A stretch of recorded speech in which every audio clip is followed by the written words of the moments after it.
Ladies and gentlemen, the story you're about to hear is true. Only the names have been changed to protect the innocent. NBC brings you Dragnet.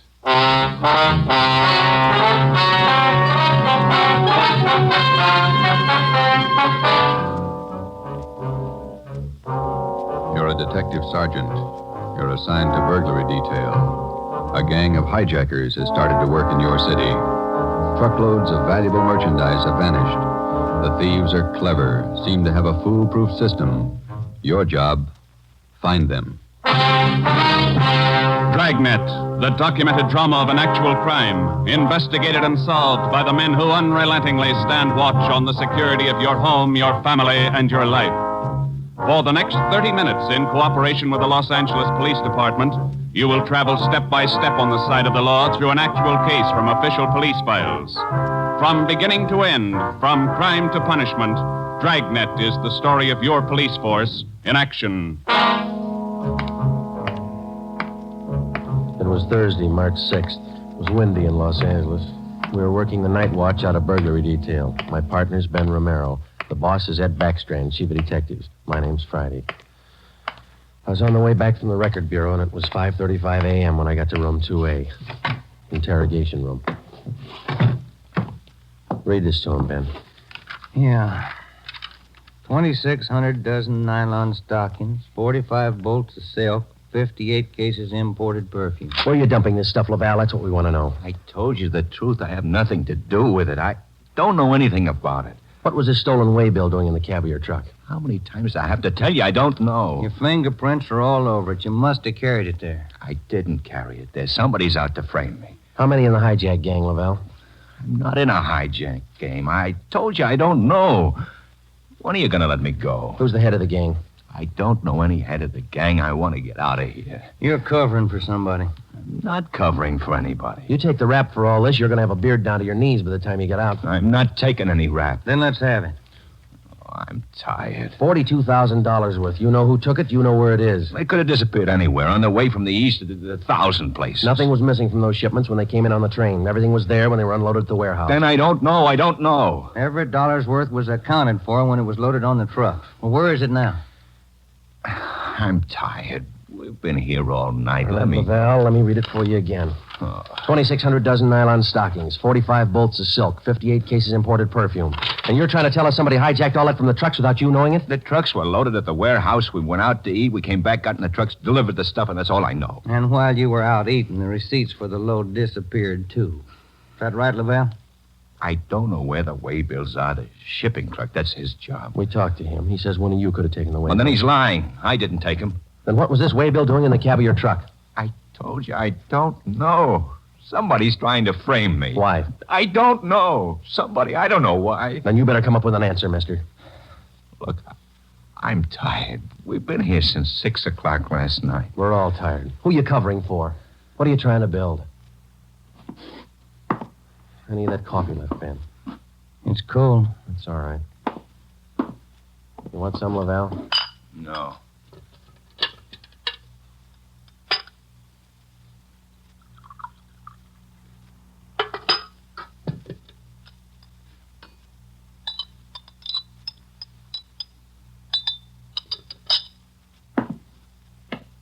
All right, now look, let's get one thing straight. We've been here all night. We can be here all day, tomorrow, the day after that, and the day after that. Yeah. We got enough to make you on this. You know that, and we're going to stay with you to tell us the truth, everything. I've told you all I'm going to tell you. If we stay here for 6 months, you got it all. This your home phone, Hillside 8321. That's right, 8321. What time's your wife get up, Laval? What do you mean? Ben, get an outside line. Yeah. You're not going to call my home. It's Hillside 8321, Ben. Outside, please.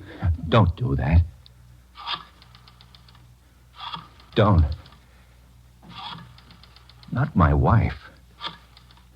Please. All right. Ask the questions again. This time I'll give you the answers. Thomas Laval was 38 years old. He was a well-respected man in his community. Sometimes it's like that. You can question a man for hours, and he'll never give you any information. But somewhere in every man's makeup, there's a weak point. We were lucky enough to find Laval's. He told us that he would give us the locations where the hijacked goods were hidden. He told us the addresses were written on the ledge of a windowsill on the 7th floor of the Teamsters Union Hall. It was 8:30 a.m. On the 7th floor, is that right? Yeah. Do me a favor. Don't make it too big. Well, look, we have to walk through the hiring hall before we get to the elevators in the back. Yeah? These handcuffs. They'll see them, all the guys in the hall. They know me. Can't you take them off my wrists till we get in the elevator? Sorry, Laval. Well, I won't try anything, but don't make me walk in front of them with these on. Sorry. Just till we get in the elevator. Can't you do that? I don't want the guys to see me. Well, here's my overcoat, Laval. I'll drape it over your hands here, and they won't see the cuffs. There you are. Come on.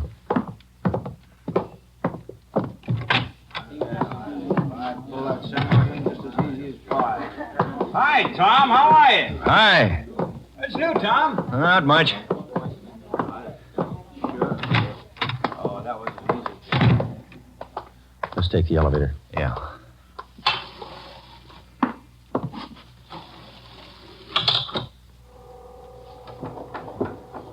Cigarette? No, thanks. Joe? Yeah, okay. Thanks.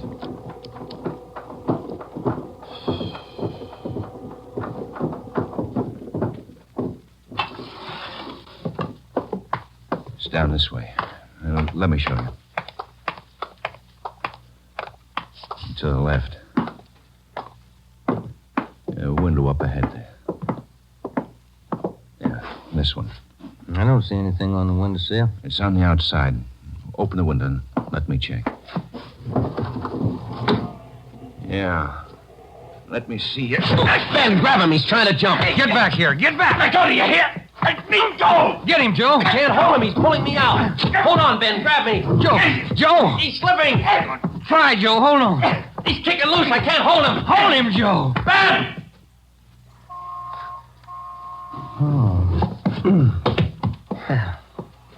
I couldn't hold him. You almost went with him. Let's get downstairs. What happened? Call an ambulance. There's been an accident. Thomas Laval was 38 years old. He was a well-respected man in his community. He died with the same reputation. We had a prisoner who'd met his death while in our custody. In cases like this, we had to have witnesses. By the time we got to the street, the usual accident crowd had gathered. Anybody here see the accident? What you want, witnesses? Yeah. Did you see it? Yeah, we saw it. Let's get their names, Ben. My name's Pete Garfield. This is Jack Morris. We'll be your witnesses. You'll probably be subpoenaed for the inquest tomorrow morning. Sure, we'll be there. We saw you push the guy out the window. We saw you kill him.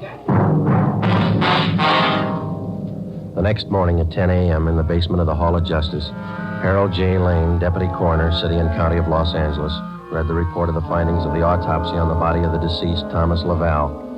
As is customary at a coroner's inquest, the identification witness was called to testify first. Elizabeth Laval, please. Raise your right hand. Do you solemnly swear that the testimony you're about to give to be the truth, the whole truth, and nothing but the truth, so help you God? Yes. Be seated. State your name. Elizabeth Laval, What is your address? 1216 East Camarillo Drive. What is your occupation? I'm a housewife. What is your relation to the deceased? His wife. Have you viewed the body of the deceased in this office? Yes. Who was the deceased? Husband. Thomas Laval. Is there anything further you wish to add? Thank you. Step down, please. Joseph Friday. Raise your right hand. Do you solemnly swear that the testimony you're about to give to be the truth, the whole truth, and nothing but the truth, so help you God? I do. Be seated.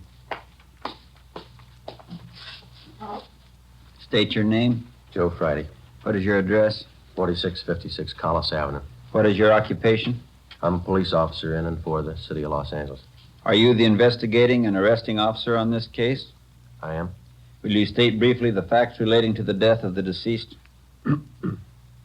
On the morning following the arrest by us of the deceased on suspicion of grand theft merchandise, he expressed a desire to assist us in the apprehension of suspects involved in these thefts and the recovery of property taken in them. Did he assist you?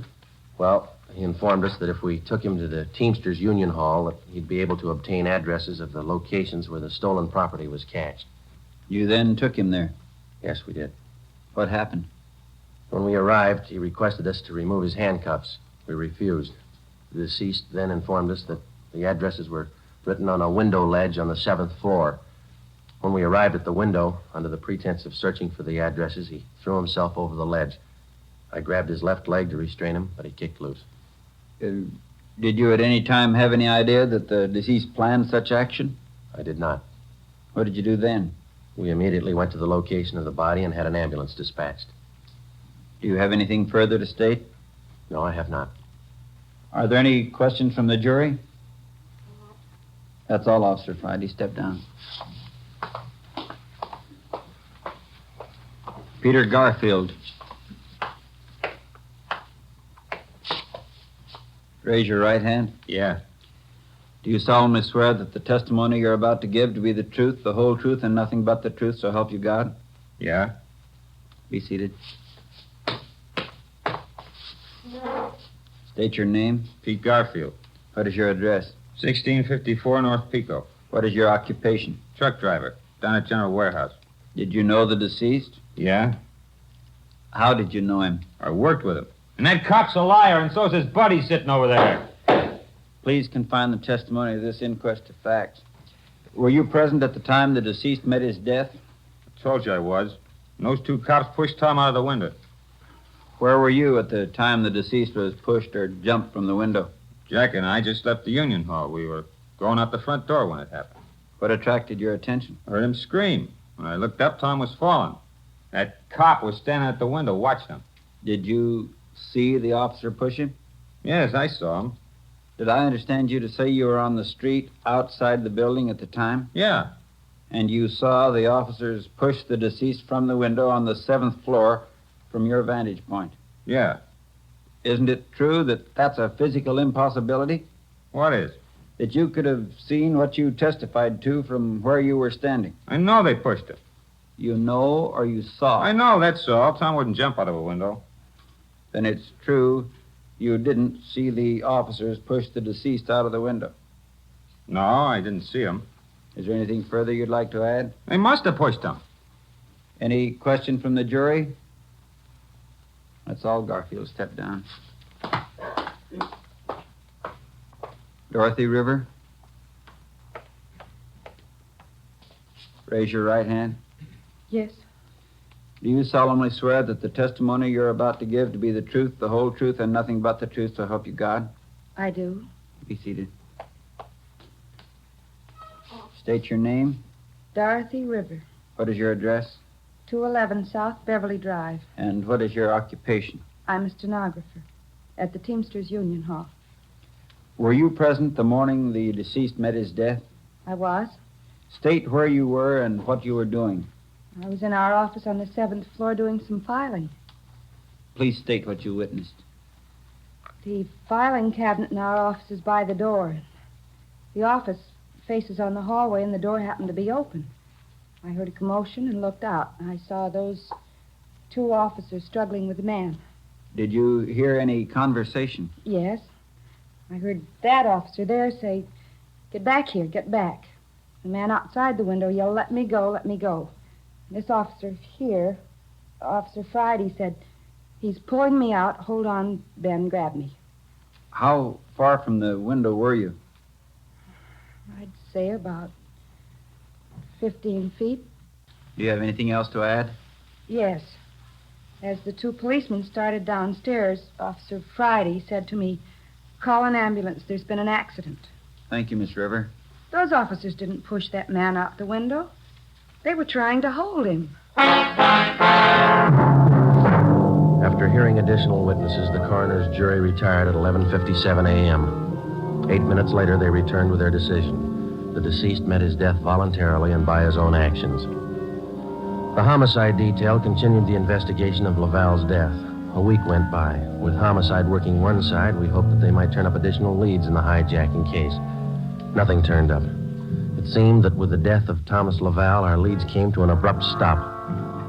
On Tuesday morning, March 16th at 9 a.m., we got a call from Chief of Detectives Ed Backstrand. Now, once more, what about the way bills on these shipments? You checked them? Everything we could. Talk to everybody and handle them. And talk to him some more. $42,000 in merchandise doesn't just disappear. Now, who's the last one to handle those way bills? The warehouse shipping clerk.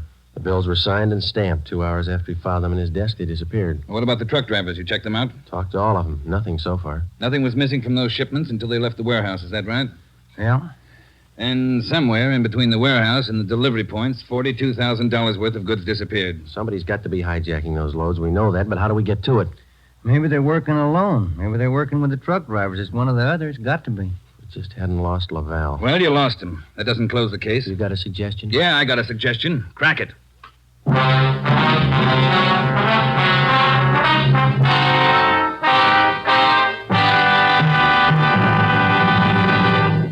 You are listening to Dragnet, authentic stories from official police files.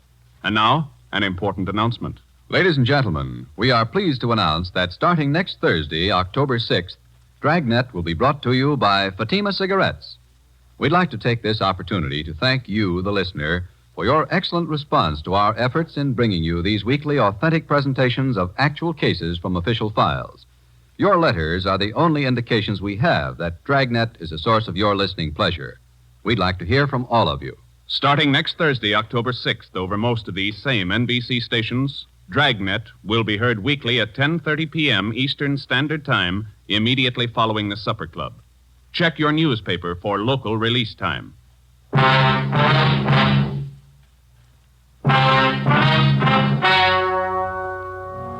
We stayed on the job. Another week went by. No leads. We spent so much time at the general warehouse where the merchandise disappeared that we almost got to be a part of the crew. We got to know everybody. We made frequent visits to the Teamsters Union Hall, but got us nothing. On Wednesday, March 26th, we reported in for work at 8 a.m. Friday, Romero. Yeah, Skipper? You fooled around just long enough. They hijacked another load last night. $38,000. What outfit? Same, general warehouse. Who's your contact down there? Ray Hobart, shipping clerk. I'll hop down there right now and get the details. Right, Ed. There are 2 ways to solve this thing. Yeah? You can get those hijackers now or wait till General Warehouse goes out of business. Get on it.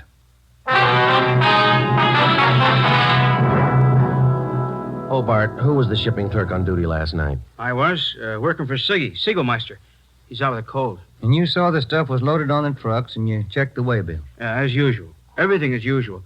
Checked the trucks out at 2 a.m., went back to the office, filed the waybills. You work a pretty heavy schedule, Hobart. You started at 2 a.m. and you're still on duty? It took the last 4 hours of Siggy's shift, at 2 a.m. to 6 a.m. He had a cold. I was back here at 10 this morning to start my own shift. When did you find out the waybills were missing on that shipment last night? Just before I went off. Maybe 5:30, 5:45. Well, how about the truck drivers who handled that load, Hobart? You got them? Let's see. I got it right here. Okay. Here you go, Sergeant. Jack Morris and Pete Garfield. Jack Morris and Pete Garfield were brought in for questioning. We double-checked with Homicide and found that their reports on Morris and Garfield tallied with ours. No previous records. Both men had been tailed for a reasonable length of time since their testimony at the Laval inquest. Their actions failed to implicate them. 4 days after the second hijacking, we got a tip from one of our informants down in the warehouse district. He told us that a man in a gray suit had been hanging around the coffee shop next to the Teamsters Union Hall. He was peddling nylon stockings, cheap. There had been other reports like this, which we had followed up, but none of them had paid off. Usually such leads didn't pay off, but we couldn't be sure. They had to be checked.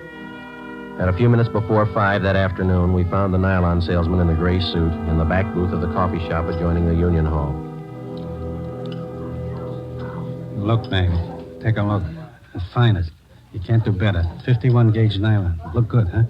Sure do, don't they, Joe? Yeah, they do. We've been looking for you, Mac. Some of the guys in the Union Hall said that you'd be around. Sure, I saw lots of these around the hall. Truck drivers, just like you, buying them like crazy. Good deal. Sure looks like it, man. How many pair can we have? Many as you want. 4 bits a pair, you name it. You got a couple of dozen for us? Couple of dozen? No, not on me, but I can get them. Many as you want. Well, we're kind of in a hurry. Can you get them for us fast? Couple of dozen. Better make it 3 dozen, huh, Joe? Yeah, if you want. 3 dozen. Can you get them now? Couple of hours I can get him. Same quality. Want to meet me here? Oh, I don't know. We wanted him for tonight. My wife's birthday, you know. Well, maybe an hour and a half. How's that? 3 dozen, meet you here. Oh, look, Mac, maybe we're both heading the same direction. Can't we go with you and pick up the nylon? Save time for all of us. No, I don't think so. No. Can't you wait? Hour and a half? How's that? Ever find a better buy? I'm sorry, Mac. I wish we had the time. Well, where do you have to go to pick up these nylons? Oh, way out. Sunset Boulevard near Fairfax. Can't you wait? I'll make it fast. Well, can't we pay you and then go out and pick them up ourselves? Huh? No. Don't work that way. No. Can't you wait here? I'll make it fast.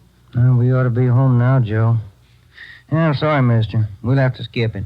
Yeah, maybe we can pick up something on the way home, Ben. Candy or something. Wife likes candy. Now, look, fellas, I don't want to see you lose out on this deal. I'll meet you halfway. How you mean? Look, together we'll go out to Sunset and Fairfax, huh? Near the place. You wait there at the hamburger stand, and in 5 minutes I'll bring you the stuff, okay? Oh, I don't know. We're late already, but... All right, it's a deal. I'll call the wife and tell her we're going to be a little later. 3 dozen, is that right? 3 dozen of the best. You can't do better. All right, I'll be back in just a minute.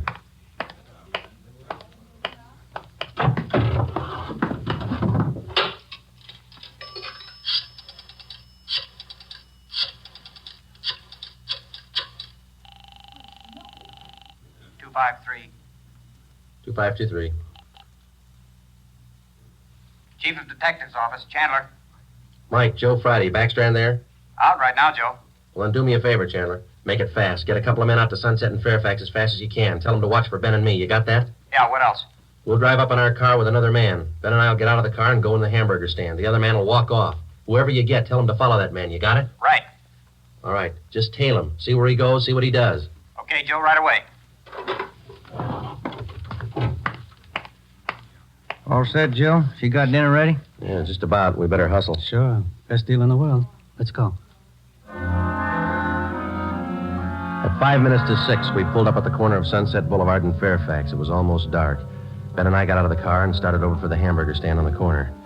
We caught a glimpse of Barcy and Kaplan in one of our detective cars parked in a gas station on the opposite corner. They had their eyes on our man. When the traffic signals changed, the man crossed the street and headed down Fairfax. Barcy and Kaplan waited a minute, and then they took off after him. He turned at the next corner and disappeared from sight. Ben and I ordered a cup of coffee, and we sat down to wait. At 6:30, we were still waiting. At 5 minutes to 7, I went across the street to the drugstore and called the office. Barcy and Kaplan hadn't been heard from. Their car, 105K, was not acknowledging calls.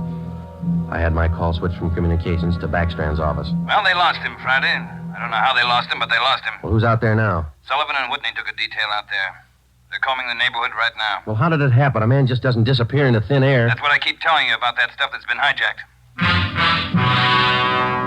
The search for the nylon salesman went on all that night and most of the next day. From his description, we ran a make on him. No previous record. He had disappeared completely. We were right back where we'd started from.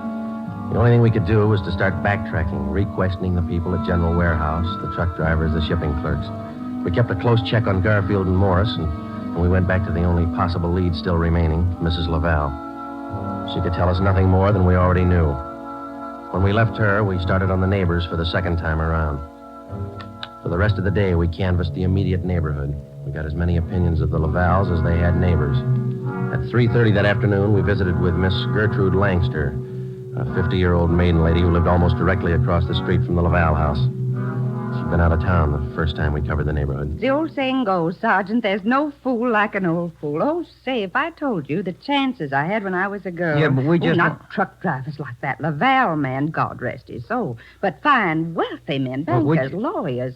Templeton Grant, you remember him? No, ma'am. I was engaged to him once. Butterfly waist. That's what he used to call me. Well, I was slim in those days. Would you like to see some pictures of me as a girl? No, thank you, ma'am. We'd just like to ask you a few questions, that's all. Could you tell us if the Lavals had many visitors to their house in the past 6 months or so? Oh, no. Funniest thing, I am the nosy type, Sergeant. I like to know everything that goes on around my neighborhood, and you can take my word for it, the Lavals never had visitors. You know, Sergeant Friday, you remind me of a young man I used to be engaged to just a few years ago. Yes, Miss Langston. Now, would you tell us, please? Did you have any reason to think that there was something a little out of the ordinary about Laval? Oh, little out of the ordinary, he says, but my dear man, yes. Here he was, a truck driver, and there she was with a home furnished like the Astors. Why, I even used to see him cart some of the things home in that car, his beautiful things, rugs and glassware, bolts of fabric. Oh, gorgeous. And he'd bring these things home after work. Is that it, Miss Langston? Anytime, day or night, weekends, anytime. Mm-hmm. After 4, Joe, we better call office. Yeah. Now, are you sure of all that you've told us, Miss Langster? Sure. Oh, my dear man, of course I'm sure. I watched him week after week. Well, thank you. Won't you stay for a cup of tea? I'll have Josephine fix it. Josephine? No, thank you, ma'am. Well, then, perhaps a glass of sherry? Thank you, no. But there is something. Yes? I wonder if we could use your phone, please. Oh, yes. In the hall, next to the umbrella stand. Thank you, ma'am.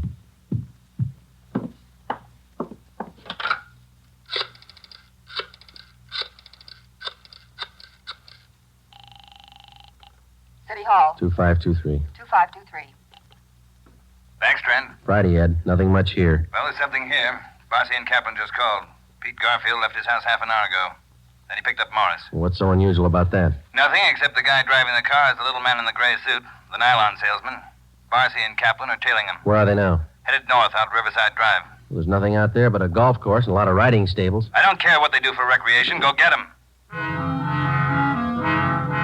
With red light and siren, it took us 12 minutes to pick up Barcy and Kaplan on Riverside Drive. At 4:23 p.m., we pulled up in front of the Blue Pony riding stables. Barcy and Kaplan's car was overturned just beyond the driveway leading up to the riding academy. Kaplan's hurt. I called an ambulance. They rammed us. What kind of a car are they in? They switched. They're driving a 12-ton Bulldog semi. Which way they head? Going north. Got a 3-minute lead on you. Pneumatic commercial. Adam 653. Let's go, Ben.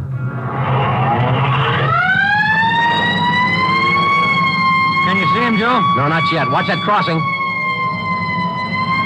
Up ahead, Joe. That's a semi. Can you read it? Wait a minute. Adam 653. That's them. Took a right on Lancashire. Don't lose them. They're pushing that semi too hard. Look at that trailer sway. They'll have to stay on Lancashire. They're going too fast to turn now. Traffic's closing in up ahead of them. They better not turn. That's what they're doing. Look at that trailer whip. They're going over. Into that storefront.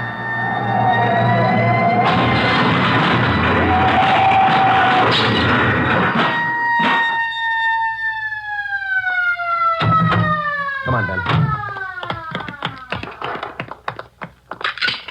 You all right? Wait a minute. Let me see. Yeah, they're banged up, but they're alive. There they are, Joe. Yeah. Garfield, Morris, little man in a gray suit. It's funny, isn't it? What's that? Garfield's going to swear we pushed that truck through that window.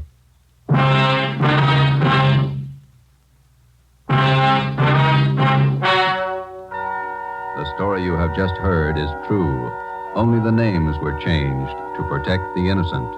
Peter Garfield, Jack Morris, and John Dolfo, the stocking salesman, were hospitalized and later brought to trial. They were convicted on charges of grand theft and received sentences as prescribed by law. They are now serving their terms in the state penitentiary. You have just heard the 18th in a new series of authentic cases from official files. Technical advice for Dragnet comes from the Office of Acting Chief of Police W.A. Wharton, Los Angeles Police Department.